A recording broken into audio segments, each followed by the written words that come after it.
যেমন তুমি দিলে জমিন, দিয়েছো আসমান, সুখের সমাজ গড়তে দিলে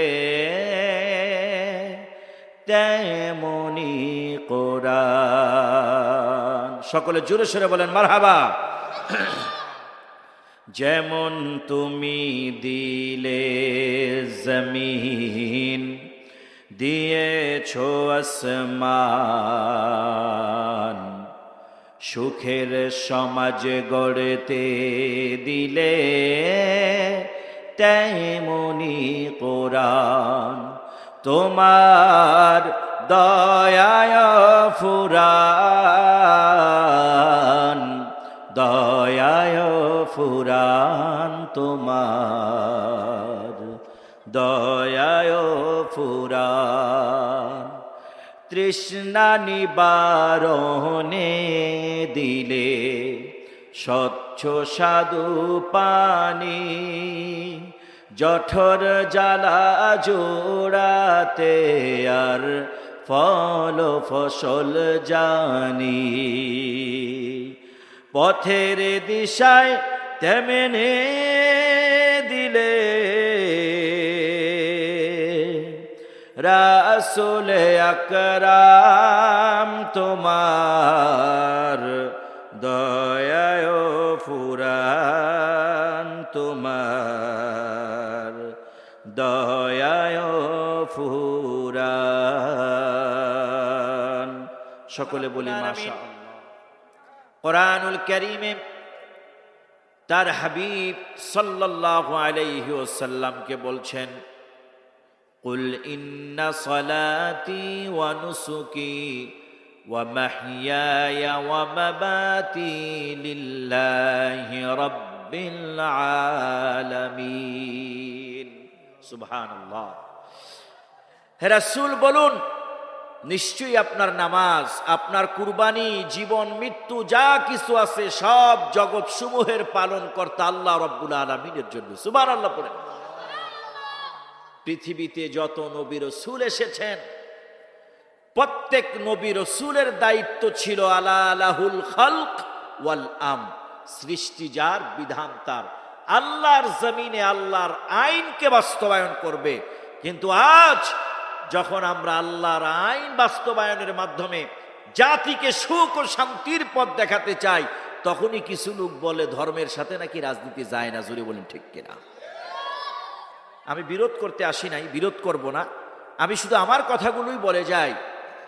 কথা মনে রাখবেন, আমরা মুসলিম, আমাদের প্রথমত বক্তব্য থাকবে আমরা যেই কাজ করব কিবা ছাড়ব এর মধ্যে ইসলামের বক্তব্য কি, সুন্নাহর বক্তব্য কি। কথা বলেন ঠিক কিনা?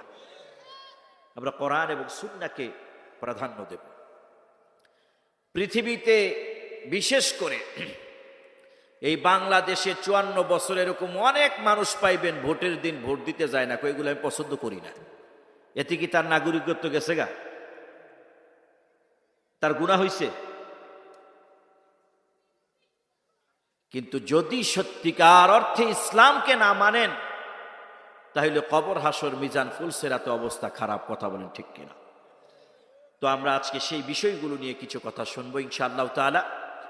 কোরআনুল কারীমের সূরা মুলক, হিফজুল কোরআনের 29 নম্বর পারার 1 নম্বর পৃষ্ঠায় অবস্থিত, যার অর্থ হচ্ছে সার্বভৌম কর্তৃত্ব। সমস্ত শক্তি ক্ষমতার মালিক, ক্ষমতার উৎস হচ্ছে আল্লাহ। জুড়ে বলেন ঠিক কিনা? আল্লাহ এখানে তার প্রশংসা করছেন এই সূরাতে। তার আয়াত সংখ্যা হচ্ছে 30। এই সূরাটি নাজিল হয়েছে নবীজি সাল্লাল্লাহু আলাইহি ওয়াসাল্লামের মাক্কি জিন্দেগিতে। 67 নং সূরা। আমি এর আলোকেই আজকে কিছু কথা বলবো। আল্লাহ যেন তৌফিক দান করেন। সকলে পড়ি আমিন।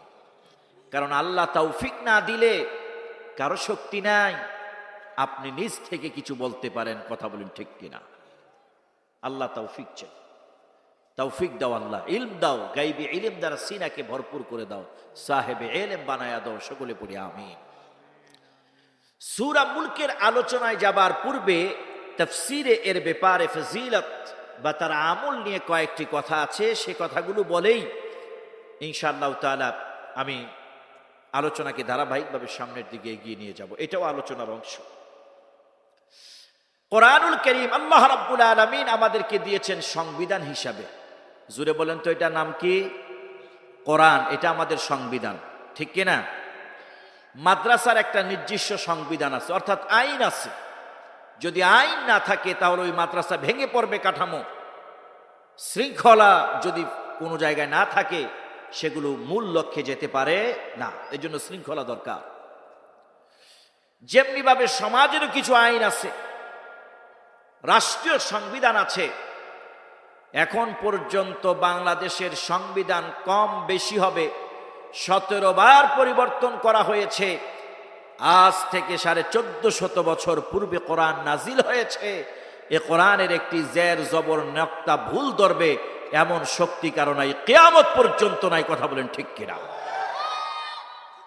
এর নাম হচ্ছে কোরআন, এর নাম হচ্ছে আমাদের সংবিধান। আল্লাহ রাব্বুল আলামিন এই সংবিধান আমাদেরকে দিয়েছেন। যদি এটা মেনে চলতাম নিঃসন্দেহে এই সমাজ শান্তির মুখ দেখত। জুড়ে বলেন ঠিক কিনা? আর যেই গণতন্ত্র মানব রচিত আইন দিয়ে আমরা এগুতে চাচ্ছি, কশ্চিনকালেও আমরা সুখ পরিপূর্ণভাবে খুঁজে পাব না। এই সূরাটি এত মর্যাদাপূর্ণ সূরা, মুসনাদে আহমদের মধ্যে এসেছে। হযরত আবু হুরায়রা রাদিয়াল্লাহু তাআলা আনহু থেকে বর্ণিত, নবীজি সাল্লাল্লাহু আলাইহি ওয়াসাল্লাম বলেন, কোরআনুল কারীমের মধ্যে 30 আয়াত বিশিষ্ট একটি সূরা রয়েছে। এই সূরা যারা নিয়মিত পাঠ করবে, আমল করবে, কবরে এই সূরা হাসরে পাঠকারীর পক্ষে আল্লাহ রাব্বুল আলামিনের দরবারে সুপারিশ ততক্ষণ করবে যতক্ষণ না রাব্বুল আলামিন তাকে ক্ষমা করে না দিবেন। আরে মিয়ারা চিল্লায়া বলেন সুবহানাল্লাহ। কোরআন আপনার পক্ষে সুপারিশ করবে। আল্লাহ রাব্বুল আলামিন কোরআনুল কারীমের অন্য এক আয়াতে বলছেন, وقرآن الفجر إن قرآن الفجر كان مشهودا। কোরআন তোমরা পাঠ করো, ফজরে পাঠ করো, এ কোরআন তোমাদের পক্ষে সাক্ষ্য প্রদান করবে। সুবহানাল্লাহ পড়বেন না? ইবনে আব্বাস রাদিয়াল্লাহু তাআলা আনহু বলেন, নবীজির একজন সাহাবী এক বনের কাছে গিয়া তাবু গেড়েছে। নবীজির কাছে এসে সাহাবী বলছে, ইয়া রাসূলুল্লাহ, আমি এক বনের কাছে গিয়ে দূরবর্তী জায়গাতে গিয়ে তাবু গেড়েছিলাম। একটু দূর থেকে আমি কোন একটি গর্ত কবরের মতো জায়গা থেকে সূরা মুলকের তিলাওয়াত শুনেছি। সুবহানাল্লাহ পড়বেন না? নবীজি বলেন, ওটা হচ্ছে কবর, আর সে জায়গায় শুয়ে আছে এমন একজন ব্যক্তি যিনি কোরআন পাঠ করতেন, সূরা মুলকের আমল করতেন। সূরা মুলক হচ্ছেন রক্ষাকারী, হেফাজতকারী, আল্লাহর কাছে পাঠকারীর পক্ষ হয়ে তার জন্য সুপারিশ করে। বলি সুবহানাল্লাহ।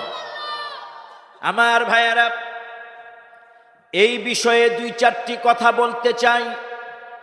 বিশেষ করে পর্দার আড়ালের মা বোনেরা মনোযোগ দিয়ে শুনবেন, কিছু আমল নিয়ে যান। কারণ আমার আপনার সঙ্গে যাবে একমাত্র নেক আমল, যা আমি আপনি দুনিয়ায় করে যাই। কথা বলেন ঠিক কিনা? নিজের আমল নিজেই করে যেতে হবে। আপনি আমার ইন্তেকালের পর কয়জন কারে কে মনে রাখবে বলেন? সবাই ব্যস্ত হয়ে যাবে। আজকেও যখন গাড়িতে বসে নিজের আপন দাদির কথা মনে হলো, যেই দাদি সারাটা জীবন কলিজাটা দিয়া মোহাব্বত করেছেন, চিন্তা করে দেখলাম যেই দাদি আমারে এত মোহাব্বত করতেন, অসুস্থ মানুষ, ঘুমিয়ে থাকলে টাকা নিজের কাছ থেকে কিছু আছে 20 টাকা, দোতলার বিল্ডিং এ উপরে উঠে বলতো, নাতি যাও নাস্তা করে আসো, এখনো ঘুমাচ্ছ, খাবা কখন? এলাকার আশেপাশে মাহফিল পড়লে মাথার মধ্যে মুখের মধ্যে থুতু দিয়ে দিতেন, দোয়া করতেন। একটু চিন্তা করে দেখলাম, যেই দাদি এত আদর করতেন সেই দাদির কথা আমার দিনে কয়বার মনে হয়, সপ্তাহ কয়দিন মনে হয়। কয়দিন গিয়া সেই দাদির কবরের পাশে দাঁড়ালাম। আমার ভাইয়েরা, হিসাব করে দেখলাম, যেই দাদি আমার এত আদর করতেন, আস্তে আস্তে যেন তাকে ভুলতে বসেছি দুনিয়ার ব্যস্ততায়, সন্তানের মায়ায়, দুনিয়ার মায়ায়, ভালোবাসায় যেন প্রিয়জনকে ভুলে গেলাম। আমার ইন্তেকালের পরেও তো আমার নাতি, আমার আত্মীয় স্বজন কয়দিন মনে রাখবে? আমার মন আমাকে বলছে, কে মনে রাখলো না রাখলো সেটা বিষয় নয়, তুমি তোমার রবের সাথে সম্পর্ক কায়েম করে যাও। তোমার রবের সাথে যদি তোমার সম্পর্ক ভালো থাকে, মাটির কবর জান্নাতের বাগান হয়ে যায়। আল্লাহু আকবার, আল্লাহু আকবার। কথা এইটাই, যার যার আমল তাকেই নিয়ে যেতে হবে। কথা বলেন ঠিক কিনা? নিজের আমল নিজে করে যান, নিজের কবর যেন শান্তির বাগান হয়। কথা বলেন ঠিক কিনা? কেন তর্ক করবেন, বিতর্ক করবেন? দরকার নাই তো। অবসর পেয়েছেন, সুবহানাল্লাহ, আলহামদুলিল্লাহ, আল্লাহু আকবার, লা ইলাহা ইল্লাল্লাহ, আস্তাগফিরুল্লাহ, সাল্লাল্লাহু আলাইহি ওয়াসাল্লাম পড়তে থাকেন, পড়তে থাকেন। কোথায় থেকে পড়বেন? চায়ের দোকানে বসলে সারা দুনিয়ার রাজনীতি যেন সে বুঝে, ওর চাইতে বড় বুদ্ধিজীবী আর কেউ নাই। এই জন্য আমি ওয়াজ মাহফিলে বলে থাকি, বাংলাদেশে যত বড় মুফতি আর বুদ্ধিজীবী চার দোকানে বসে বসে গল্প করে। জোরে বলেন ঠিক কিনা? এটা তো মনে হয় বাজার, দোকান না। চার দোকানে যারা আছে তারা খুব হুজুর দিয়ে আবার আমডারে ধরছে। ধরাধরির বিষয় না, বাস্তবতায় আসেন। একবার আল্লাহু আকবার বলবেন, জোরে বলেন তো আল্লাহু আকবার। এই আল্লাহু আকবার যদি কবুল হয়ে যায়, আল্লাহ তাআলা তার বান্দারে মাফ করে দিতে পারে। আমার শায়েখ ও মুর্শিদ, আমার শায়েখ ও মুর্শিদ মুফতি ফজলুল হক আমিনী রহমতুল্লাহ আলাইহি, আল্লাহ ওনার কবরকে জান্নাতের বাগান করে দেন। সকলে পড়ি আমিন। বিগত স্বৈরাচার সরকার ক্ষমতায় আসার পরে আলেমদেরকে টার্গেট করেছিল। ওনার একটা আমলের লেখার কথা বলতে গিয়ে কথাটা আসলে জন্য বলছি। মুফতি ফজলুল হক আমিনী রাহিমাহুল্লাহকে এসেই শ্রমিক দিবসের এক মামলায়, শ্রমিকদের মামলায় গ্রেফতার করে 13 দিন কারাগারে রাখছিলেন। এরপরে 21 মাস গৃহবন্দী রেখেছিলেন। তারপরেও কোরআন সুন্নাহ বিরোধী কোনো আইন এই দেশে বাস্তবায়ন করতে দেন নাই, আন্দোলন সংগ্রাম করে গিয়েছিলেন। যারাই ইসলাম ও মুসলমানের পক্ষে দাঁড়িয়েছিল তাদের উপরে অন্যায় করা হয়েছে, অত্যাচার করা হয়েছে, যেন ইসলামকে দাবিয়ে রাখা যায়। জুড়ে বলেন ঠিক কিনা? আল্লাহ তাআলা আমার সেই উস্তাজের কবরকে জান্নাতের বাগান বানায়া দেন, পড়ি আমিন। তো তিনি তার এক বইয়ের মধ্যে লিখেন, হাসরের ময়দানে আল্লাহ রাব্বুল আলামিন এক বান্দাকে বলবেন, যাও জান্নাতে চলে যাও। যুবক বলবে, রাব্বুল আলামিন আমার তো তেমন কোনো আমল নাই, আমার আমলও ওজন করা হলো না। রাব্বুল আলামিন বলেন, কোনো একদিন রাত্রের বেলা তোমার ঘুম আসতেছিল না, আর সে সময়ে তুমি যন্ত্রণা পাচ্ছিলে, হঠাৎ গভীর রজনীতে একবার আল্লাহ বলে ডাক দিয়েছিলা। বান্দারে, ওই আল্লাহ ডাক আমার এত বেশি পছন্দ হয়েছে, এক আল্লাহ ডাকের উসিলায় আজ হাসরের ময়দানে আমি তোমাকে ক্ষমা করে দিলাম। আরে মিয়ারা, চিল্লায় আওয়াজ দিয়া বলেন আল্লাহু আকবার। চায়ের দোকানে বসে গীবত শিকায়াত না করে, অযথায় সময় নষ্ট না করে আল্লাহর জিকির করেন। রাত দিন যখন মনে হবে পবিত্র স্থানে আল্লাহর জিকির করতে থাকেন, আর ভাববেন আর বলবেন, আয় আল্লাহ, আমার জবান লড়ে কেউ জানে না, তুমি জানো আমি তোমাকে স্মরণ করছি, দয়া করে বিপদে মুসিবতের সময় আমারে তুমি স্মরণে রাখো, বিপদ থেকে আমাকে উদ্ধার করে দিও। আল্লাহর সাথে এই কথাগুলো বলতে থাকবেন। আল্লাহু আকবার, আল্লাহ, লা ইলাহা ইল্লাল্লাহ। কত সহজ, দাঁত লাগে না। আল্লাহ এত সুন্দর করে দিয়েছেন, মৃত্যুর মুখে মানুষ জিকির করতে পারে। আমি নিজের চোখে দেখেছি, আমার দাদি আল্লাহ আল্লাহ জিকির করতেছেন মৃত্যু যন্ত্রণার সময়। আপনি আল্লাহ ডাক দেন, কোনো দাঁতের শক্তি লাগে না। লা ইলাহা ইল্লাল্লাহ পড়েন, দাঁতের শক্তি লাগে না। আল্লাহ এত সহজ করে দিয়েছে, আল্লাহ এত নিয়ামত দিয়েছে, তারপরেও আমরা আল্লাহর জিকির করতে চাই না, আল্লাহর স্মরণ করতে চাই না। নামাজ রোজা হজ যাকাত তো বাদই দিয়ে দিয়েছি, কথা বলেন ঠিক কিনা? এজন্য আমার ভাইয়েরা, সময় সুযোগ মতে জিকির আজগার করব, জিকিরে ফিকিরে থাকবো, দ্বীনি পরিবেশে থাকবো, দ্বীনি পরিবেশ কায়েম করব তো ইনশাআল্লাহ। আল্লাহ তৌফিক দাও, সকলে বলে আমিন। তো যে কথা বলছিলাম, নিজের আমল নিজেকে করে যেতে হবে, নিয়ে যেতে হবে। আমার সাথে কি আপনারা একমত? জুড়ে বলেন একমত। একমত। আমার বন্ধুগণ, কোরআনের ফজিলত নিয়ে কিছু কথা বলছিলাম। আল্লাহ রাব্বুল আলামিন কোরআনুল কারীমের মধ্যে বলেন, ও বান্দারা তোমরা পড়ো যতটুকু তোমাদের জন্য সহজ, যতটুকু তোমরা পারো। আল্লাহ বলেন, ফাকরাউ মা তায়াসসারা মিনাল কোরআন, যতটুকু তোমাদের জন্য সহজ ততটুকু কোরআন থেকে পড়তে থাকো।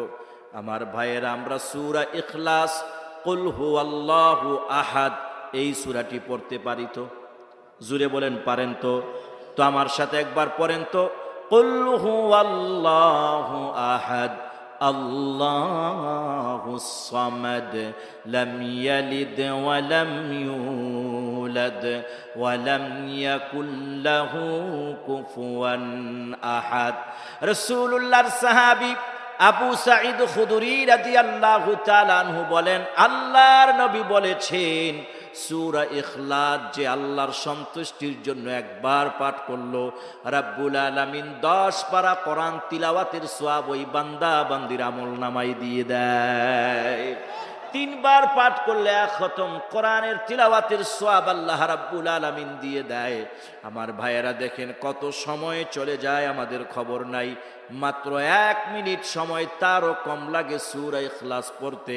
আমরা কয়জন পড়ি একটু বলেন তো আমার ভাইয়েরা, আমার বন্ধুরা, আমার বন্ধুগণ।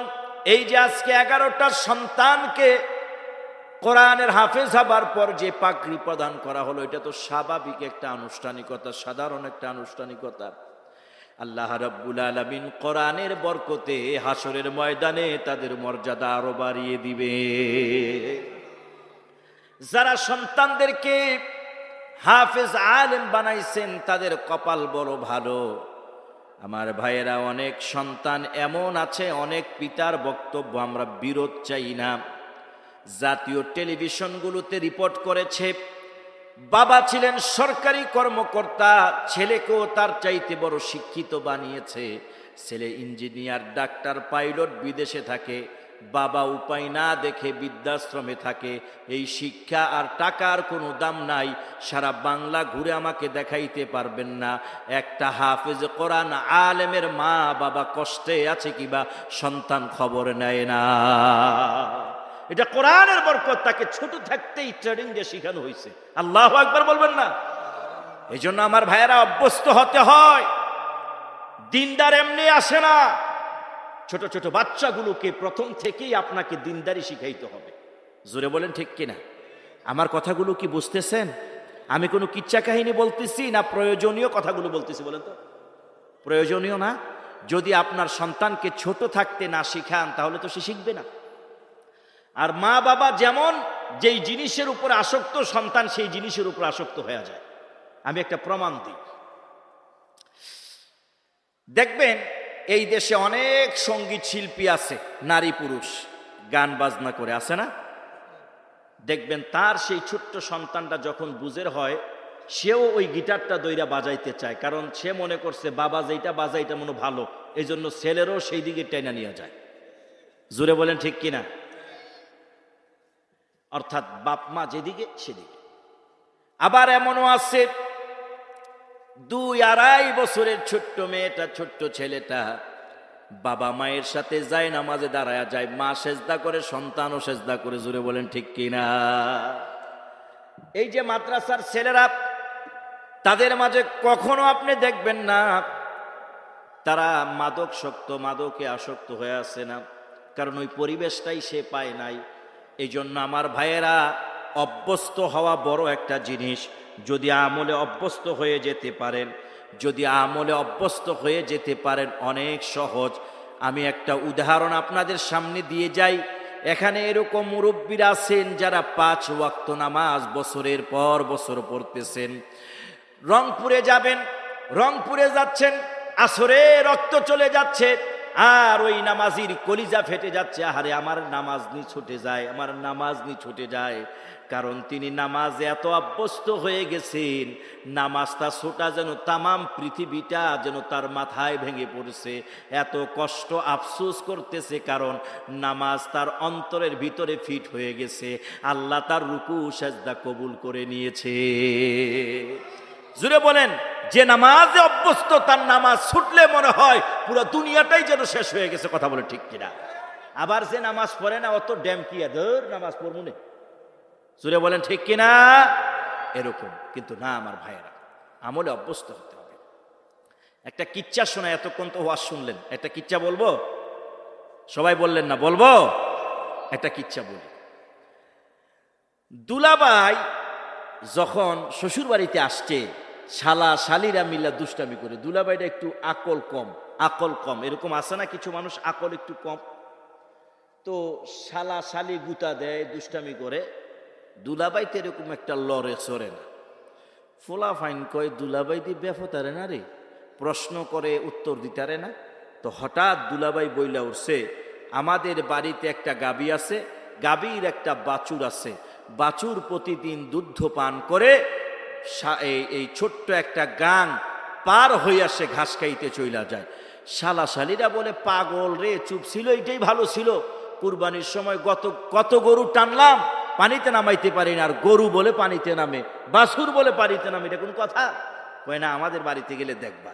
আসছে বেড়াইতে, দেখি কি যে আসলে বাছুর রশি যখন ছেড়ে দিয়েছে, বাছুর দুধ পান করে ছোট্ট একটা খাল পাড়ি দিয়ে ঘাস খেতে চলে গেছে জমিনে। শালাশালীরা দেখে বলে, বিরাট কারবার, এটা কিভাবে সম্ভব? আমরা তো পানিতে নামাইতে পারি না।